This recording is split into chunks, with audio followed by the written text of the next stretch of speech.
these truths to be self-evident. That all men are created equal. As a member of Congress, I get to have a lot of really interesting people in the office. Experts on what they're talking about. This is the podcast For insights into the issues. China, bioterrorism, Medicare for all. In-depth discussions. Breaking it down into simple terms. We hold these truths. We hold these truths. with Dan Crenshaw. The Eagle has landed. Since the start of this pandemic, our country has been repeatedly impacted by supply chain issues that have impacted every mode of transportation. While some of this was unavoidable, the problems were exacerbated by COVID shutdowns and restrictions on energy production. The latest crisis to erupt is with railroads, which are on the brink of a labor strike that has the potential to grind the country to a halt. This may catch you by surprise, since in September, the Biden administration celebrated a tentative deal, suspiciously close to the election. Now, at the very last moment, the administration is urgently pleading help from Congress with the crisis that they created. So how did we get here? What are the complicated issues at hand? We're going to ask for help with that. To explain it, we're going to be joined by Congressman Rick Crawford from Arkansas's 1st Congressional District. He serves as the ranking member on the Railroads, Pipelines, and Hazardous Materials Subcommittee. Rick, thanks so much for showing up. You bet. We're here in between votes in a back room trying to get this sorted out because this is a hot topic at the moment. Just a couple things about you I think are interesting. You enlisted in the U.S. Army straight out of high school. You served as an EOD tech, so appreciate your service there. I love our EOD techs, that's for sure. Graduated from Arkansas State with a degree in agricultural business and economics. You competed in rodeos. You're a songwriter, guitar player as well, I've just learned. So, when did you get elected? How long have you been up I here? got elected in 2010, so I'm finishing at my 6th term. Okay. So let's just jump right into it. I mean, what the heck is going on? We've got a potential strike. I think the deadline's December 9th. Things we voted on today were basically Congress telling the unions and the railroads that they have to take the deal that is currently on the table. Where do we even begin on this to help people understand what's going on? I don't like that. This goes back to a 1926 law that has to do with the Rail Labor Act, I believe is what it's called. So the underpinnings are there. I mean, there's statutory authority for us to do what we did today, and there's precedent for it. It's happened 2 or 3 times in the 100 years, roughly, that law's been in effect. Doesn't necessarily mean it's always the right thing to do, per se. We had a lot of people talking about the comparisons to the FAA strike years ago under the Reagan administration. Apples and oranges comparison, because the FAA was a federal workforce, whereas this is a private sector. So I don't necessarily like us weighing in on a private sector matter. President Reagan had a couple of things on his side that Joe Biden doesn't have. One, he had the intestinal fortitude to say, you come to work or don't come back at all. And number 2, he had the authority to do that as the chief executive of the federal workforce. President Biden that was with the FAA. On the FAA, yeah. President Biden has neither of those. He doesn't have any authority, despite his claims of being the most labor-friendly, union-friendly president in history. Yeah. He was not able to close the deal. So he negotiated a deal, a settlement, that was adopted by 8 of the 12 unions. And they did what was called a cooling off period to review this tentative agreement. And so, as you mentioned in your opening comments, this goes back to the fall prior to election.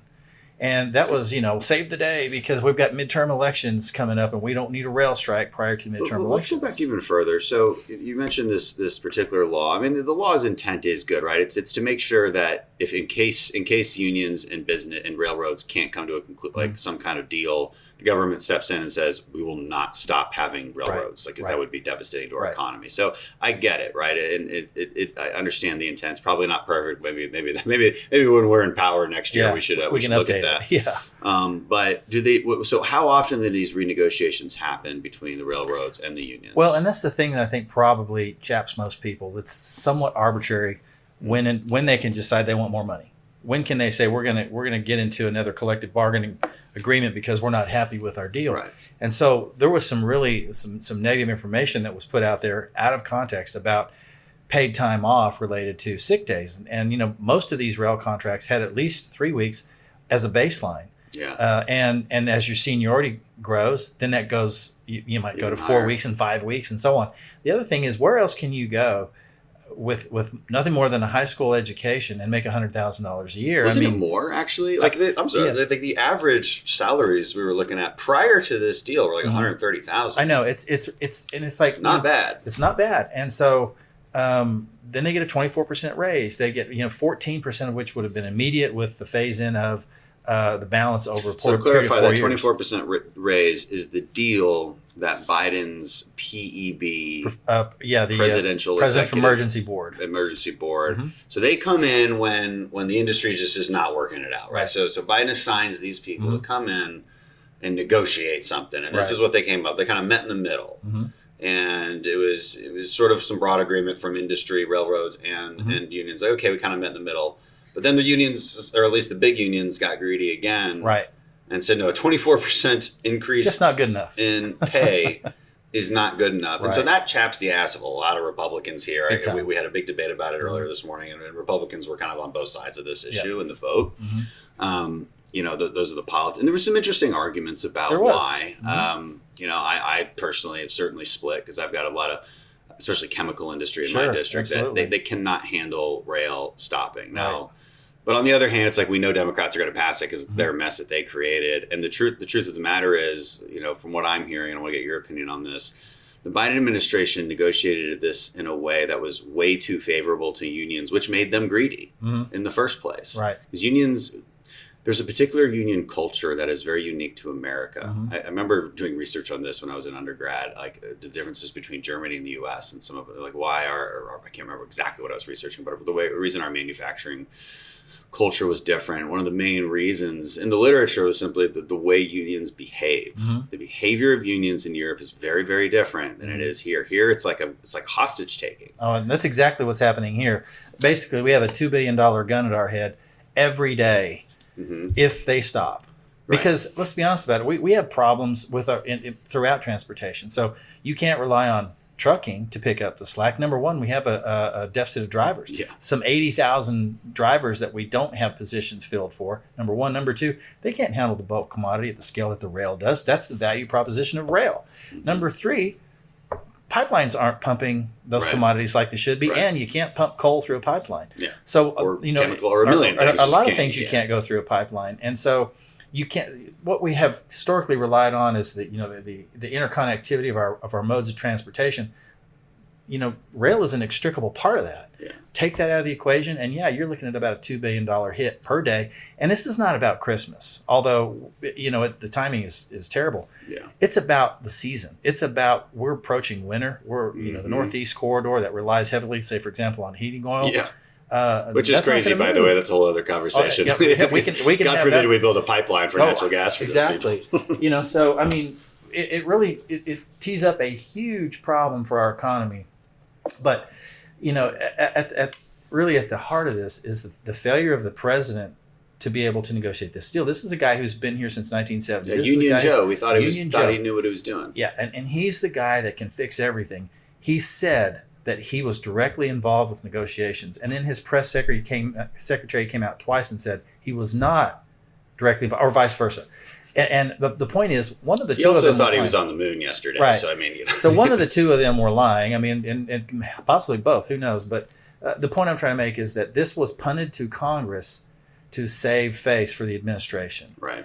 Because he couldn't close the deal. I'll make Congress be the bad guy here. But in the end, they piled on this other bill, the H-Con Res 119, which was basically a technical way for Pelosi to say, I didn't add anything to the bill. She said there would be no poison pills, but then she put a separate piece of legislation supplementing it. Which is also why a lot of Republicans voted against the quote-unquote good piece of legislation, which it's still arguable whether it's good. But basically what the a lot of political insidership here. You're basically giving them the base from which to add the crap. It kind of feels like this feels like sort of what happened with the Manchin deal and the IRA. It feels a little bit like that. And so let's explain the complicated political procedure here now, the legislative procedure. So those both passed out of the House. That second kind of poison pill one passed with overwhelming But the good Democrat news is they're two support. separate pieces of legislation. So how does this work with the Senate?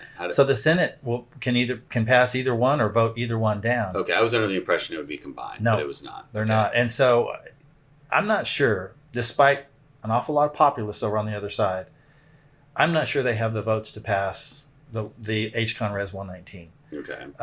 That's extraneous. I think they will pass the underlying bill, but I don't know that they're going to have the votes to pass the big ugly mess that they And a lot of questions members had this morning, they were good questions, and I don't know that they really got answered. Because a lot of people, this is a complicated issue that has been thrust upon a lot of us who don't deal with it every day really, really quickly. And so we had a lot of interesting questions like, what happens if nothing gets passed today? That question wasn't really answered. Right. What happens if nothing gets passed today? Can we propose something else? Can we propose a 12% increase in pay? I understand why unions want an increase in pay with inflation. I get that.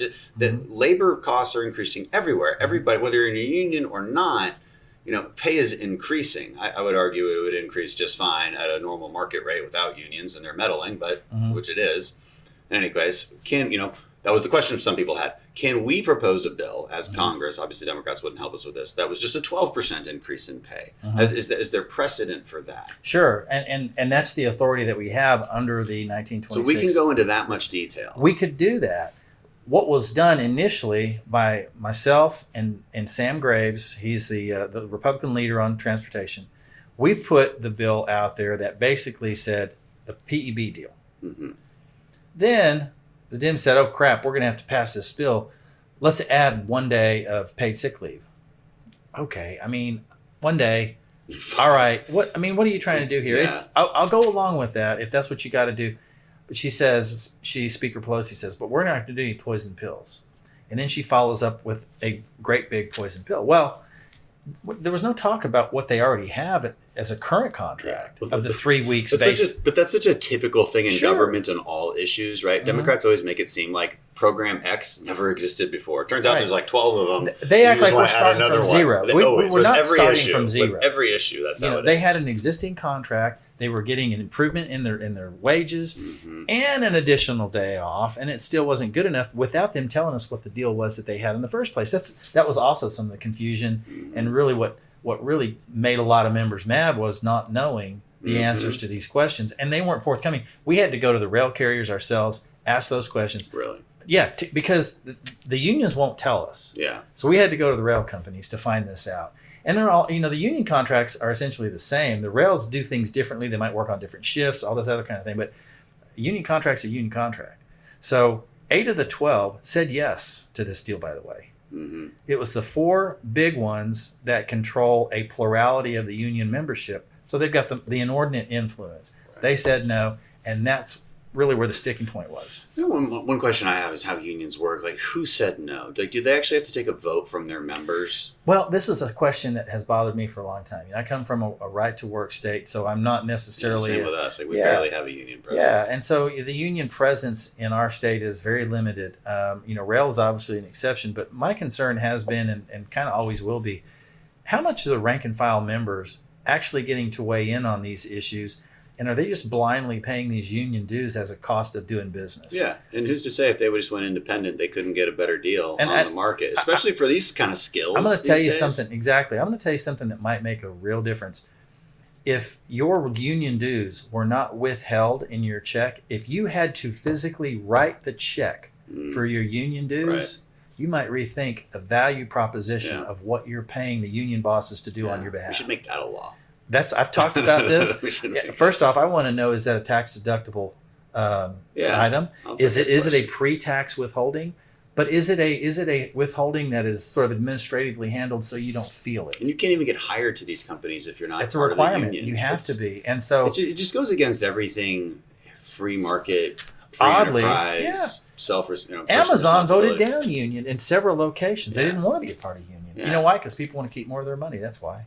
Yeah, that's interesting. I didn't know that. I think it was you who brought it up in conference too. There's that just a little fun fact for the environmentalists out there that in the IRA, they made it illegal to build more rail without union contracts, which would make it illegal to build this new, interesting electric autonomous railway system being developed by Elon Musk. Is that right?